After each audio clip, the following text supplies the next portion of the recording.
स्वामी समर्थांचे विचार जे संसार सुखाचा करण्यास लावतील हातभार. पती पत्नीने हे लक्षात घ्यायलाच हवे. तर बोला श्री स्वामी समर्थ. लग्न तेव्हाच टिकते जेव्हा तुम्ही काही तडजोड करता.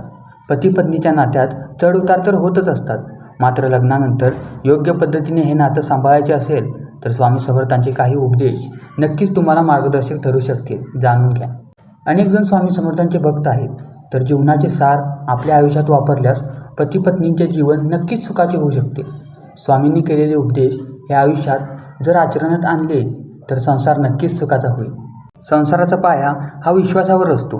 पती आणि पत्नीने एकमेकांसह कसे राहावे जेणेकरून आयुष्य चांगलं राहावं.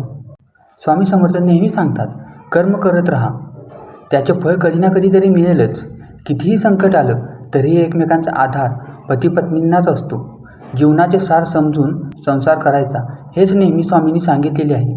भिवू नकोस, मी तुझ्या पाठीशी आहे म्हणत सदैव साथ देणाऱ्या स्वामींचे कोणते उपदेश तुम्ही संसारात वापरावे जाणून घ्या.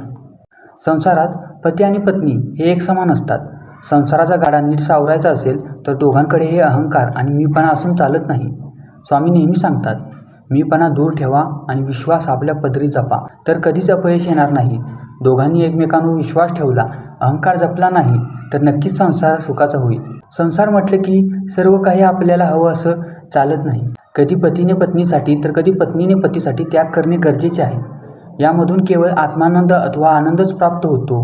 एकमेकांसाठी गोष्टी केल्याने प्रेम वाढते आणि त्यागातून एकमेकांबद्दल किती प्रेम आणि आदर आहे याचीही प्रचिती येते.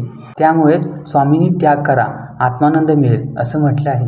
जीवनात कधी दुःख आले तर आपले दुःख आणि वेदना जगाला सांगत फिरण्यापेक्षा आपल्या जवळच्या व्यक्तीला अर्थात पतीला वा पत्नीला सांगा, जेणेकरून त्या दुःखाचा बाजार मांडला जाणार नाही. पती आणि पत्नी हे सुखदुःखात एकमेकांना आधार असतात. तेच एकमेकांचे साथी जन्मभर असतात. त्यामुळे एखाद्या दुःखातून बाहेर पडण्यासाठी त्यांनाच आधार असतो. लोकांना दुःख कळल्यास त्याचा बाऊ होण्यास वेळ लागत नाही असंही स्वामींनी सांगत संसाराचे सार सांगितले आहे. स्वामींनी आपल्या उपदेशात सांगितले आहे की काळजी करणारी माणसं मिळायला भाग्य लागतं, पण अशी माणसं आपल्याला मिळाली आहेत हे समजायला भाग्य लागतं. हेच आपल्या नवरा बायकोच्या नात्यात शोधावं लागतं. लव्ह मॅरेजमध्ये माणसं ओळखून लग्न केलं जातं, मात्र जुळवून केलेल्या लग्नात सर्व गोष्टी मनासारख्या होतातच असं नाही. त्यामुळे चाचपडत का असेना पण आपल्याला लाभलेली माणसं ओळखावी लागतात, तरच संसार सुखाचा होऊ शकतो. संसाराच्या रहाटगाडग्यात अडचणी या येतच राहणार, पण स्वामी सांगतात तसं पती पत्नीने आपल्या गाठीशी हे वाक्य बांधून घ्यावे. अडचणी या आयुष्यात नव्हे तर मनात असतात. त्यावर ज्या दिवशी विजय मिळवाल त्या दिवशी मार्ग आपोआप निघेल. जोपर्यंत पती पत्नी आत्मविश्वासाने, प्रेमाने आणि आदराने एकत्र राहतील, कोणत्याही अडचणीतून मार्ग काढत सुखाचा संसार करू शकतील. स्वामी समर्थांचे अनेक उपदेश आहेत, मात्र सुखी संसार करायचा असेल तर हे उपदेश तुम्ही पाळायलाच हवेत.